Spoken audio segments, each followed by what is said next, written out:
નમસ્કાર, India news ગુજરાતમાં આપનું સ્વાગત છે અને હું છું આપની સાથે કિશન તિવારી। સમાચારોની શરૂઆત કરીએ આપણે સૌથી પહેલા મહત્વના અને મોટા સમાચારથી વાત કરીએ આપણે અમરેલીની। તો અમરેલી કોર્ટના જજ બુખારી સાહેબના પીએ હોવાની ખોટી ઓળખ આપી અને નોકરીના બહાને જેતપુરના ખજૂરી ગુંદાળા ગામે રહેતા નિકુંજભાઈ બુટાણીને કોર્ટમાં ડ્રાઈવરની નોકરી આપવાના બહાને 2 લાખ રૂપિયાની છેતરપિંડી કરવામાં આવી છે।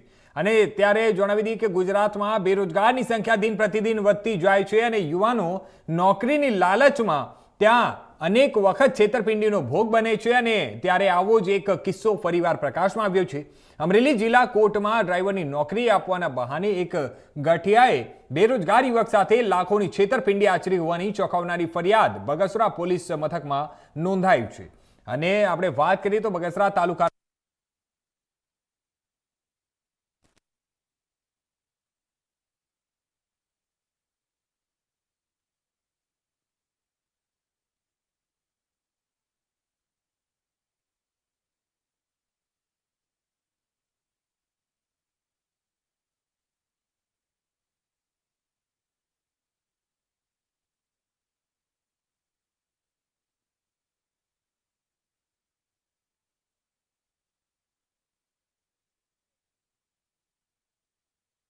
બગસરા પોલીસ સ્ટેશન ખાતે ચીટિંગની એક ફરિયાદ દાખલ કરવામાં આવેલી છે, જેનામાં ફરિયાદી નિકુંજભાઈ બુટાણીને આરોપી પ્રકાશભાઈ દાફડા દ્વારા એવી લાલચ આપવામાં આવેલી હતી કે તે જે કોર્ટ સંકુલ છે એના સાથે જોડાયેલા છે અને એમને જે પીડી મેમ છે એમને ડ્રાઈવર તરીકેની નોકરી અપાવી દેશે અને એ બહાને એમની પાસેથી 2 લાખ રૂપિયા વસૂલાત પણ કરવામાં આવેલી હતી, પરંતુ એમને આવી કોઈ નોકરી આપવામાં આવેલી નથી। જ્યારે એમને ખબર પડી કે એમની જોડે ફ્રોડ થયેલું છે ત્યારે એમણે બગસરા પોલીસ સ્ટેશન ખાતે ફરિયાદ કરી હતી, જે અનુસંધાને Bagasara police station FIR register કરી અને જે આરોપી છે પ્રકાશભાઈ એમની ધરપકડ કરવામાં આવી છે।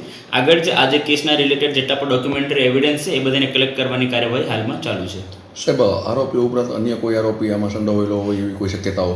એઝ ઓફ નાઉ આજે આરોપી છે એની સિવાય કોઈ સંડોવાયેલો એવી જાણકારી નથી મળી, પણ તપાસ હજુ પણ ચાલુ છે અને બધા જે ડોક્યુમેન્ટરી એવિડન્સ એમનું એનાલિસિસ ચાલુ છે। આગળ જતાં જો જાણકારી જો મળશે તો એમની